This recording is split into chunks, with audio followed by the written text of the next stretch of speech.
Indulge your imagination in every possible flight. Jane Austen. You're listening to Writing Roots, brought to you by Aspen House Publishing. Welcome to Writing Roots. I'm Leigh Hull. And I'm Leigh Esses. Before we get into today's episode, we want to ask you for your questions. Every December, we do a series to answer those questions that you have. It may be hard to believe, but we only have now 3 months left in the year. And since we do start recording ahead of time, you have no later than Thanksgiving to get us those questions. And this will not only help guide us in helping you throughout December, but also in setting the next year's schedule to come. So you can ask those questions on our Facebook page, on our Instagram, or by emailing writingroots@aspenhousepublishing.com. This month, we are talking through workbooks that we've spent the summer designing. We both published books in June, and since then, we've started putting together our notes for the books that we've written. I've written a lot more manuscripts than I have published. And I've done a lot more world building than I've ever published. This means we both have a lot of notes that we've accumulated as our experience grew with writing. We wanted to continue this podcast's goal of sharing lessons we've learned in sharing our notes with you. We brainstormed a lot of different ways of how to make that accessible to you, and we decided that our templates for filling in notes for our novels would be a great way to start. So these books will be available to purchase on Amazon, so you can use them as your own. But every one of our episodes will include all of those elements that we have. So if you don't want to spend the money, don't have the money to spend, you can listen for free as always and make an outline of your own using our suggestions as a way to prompt your imagination, prompt your building for whatever it is that we're doing. These include checklists that we've refined as we've continued to grow, including my editing checklist and how I go about that, and Leigh's world building ideas and concepts she doesn't want to ignore when she's putting together certain things like cultures, histories, and of course magic systems. Or technology if that's more your thing.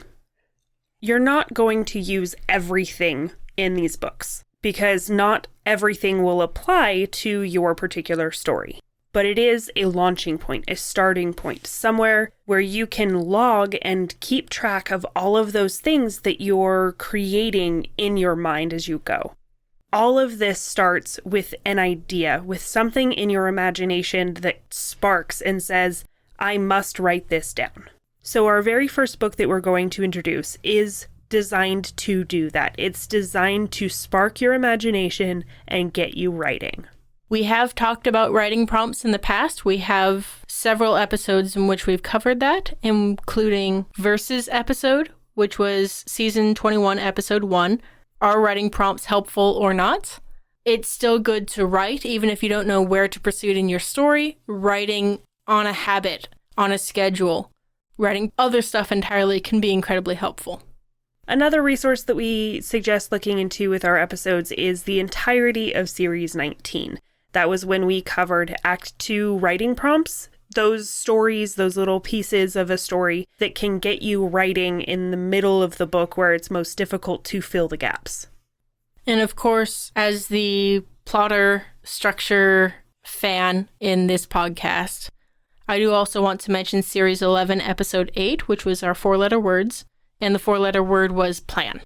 There is a usefulness to planning and to getting those ideas out there, and maybe not even finishing, but at least starting those ideas. Stir the imagination and keep writing.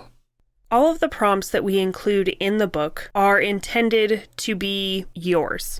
Write them from whatever viewpoint you want. You can use your own voice, you can use a character's voice, you can start new, you can throw it in the middle of a manuscript. They should be something that helps you create when your mind is stuck, when you feel like you've hit a writer's block. I would suggest that you keep this book with you at all times. We have this book broken down into 3 different time slots, depending on how long you have to work on writing. So if you only have 10 minutes during your lunch break, you can do something from the first section. If you have half an hour, do something from the second section. If you have 2 hours to just sit down and focus on writing, take something from the third section. You can also use these to share with your writing clubs, share with your writing friends. You'll see that people have a really wide variety of ways that they can take a single idea. Remember that there are no right answers. No one's checking your work. No one's making sure that your spelling is right. Nobody's making sure that those commas are in the right place. It doesn't matter. Whatever you want to write, get it down on the page. And to help you feel that freedom, we 100% encourage you to light the book on fire after you've completed it. Tag us on Instagram. I would love to see your writing prompt bonfires. This is to help you not feel like somebody might judge you later on for your writing. This is for you.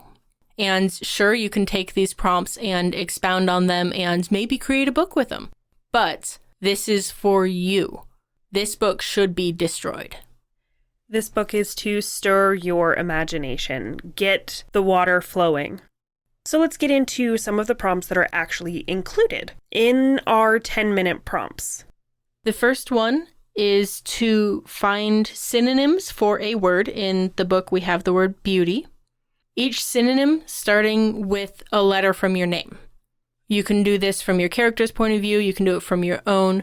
But going through and finding as many synonyms as possible with this restriction can help you start to think of things differently, because your character may have different synonyms for beauty than you do. Another one of our 10-minute writing prompts is describe the moment that it starts to rain. This is a really good one if you need help building settings, making sure that you're focusing on the world as well as the characters or the plot. Are you calling me out? Because I kind of feel like you're calling me out. Oh, I'm calling you out. Another one would be to write some flash fiction. Write a scary story in 10 words or a happy story in 50 words. Just get a quick story down. And then we have a chart that is problem and then the solution.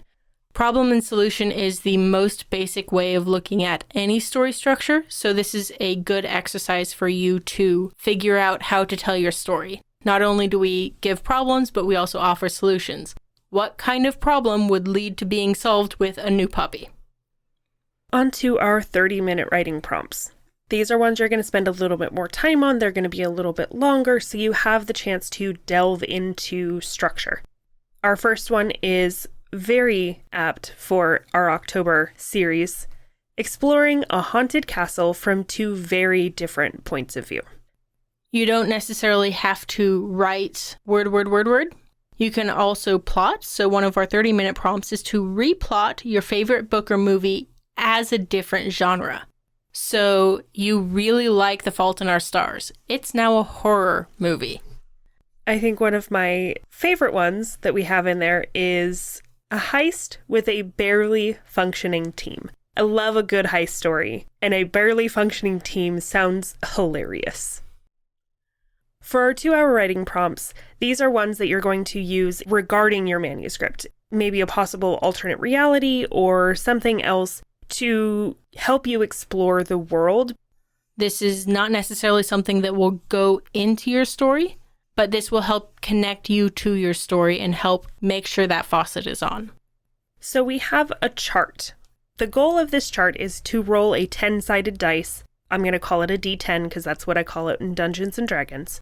So you roll a D10, maybe Google roll D10, and it'll give you a number. And on one side, you have the what if column. What if a historical figure time traveled to visit your character? And then you roll it again, and then you have your but column. So what if a historical figure time traveled to visit you, but you weren't sure you believed what you saw? So I just rolled a D10, and I got the number 4. And the what if is, what if your character casts the first magic spell in a century? I rolled a 1, but it was the wrong type. So the spell went wrong. There's your 2-hour writing prompt. Depending on how quickly you write, that's about 2-3 scenes. You can mix and match. We have a couple of blank spaces so you can fill in your own what ifs and buts and have fun with it. Enjoy the time, but the focus is making sure that you are sitting and you are writing. You are taking the time to write. We mentioned earlier that we encourage you to keep this particular book with you at all times. And a lot of that is for this last section, which includes a spot for you to write down words you like and their definitions. It's very common for authors to discover a new word, really like it, and then want to use it later on. Unless you have a place to write it down, a place to log that word and the definition, it's really easy to forget about it because they're new words that you haven't heard before. This is a place for you to have with you. Make sure you're writing it down right away so you don't forget that new cool word like defenestration. I have yet to use that one, but that might be a new writing prompt for me. It is my goal to have a scene where I get to defenestrate somebody. But these are a fun way of stirring the imagination, thinking about how to get your character into a situation where you can use a word that means tossing someone out of a window. That's another reason why we included it in this workbook of stirring the imagination. So if you don't want to purchase the book, totally cool. Here are some ideas, build your own, and keep it with you because that'll help you write selfishly. If you have a question or comment for our hosts or a topic you'd like us to cover, send us an email at writingroots@aspenhousepublishing.com or find us on Facebook by searching for Aspen House Publishing.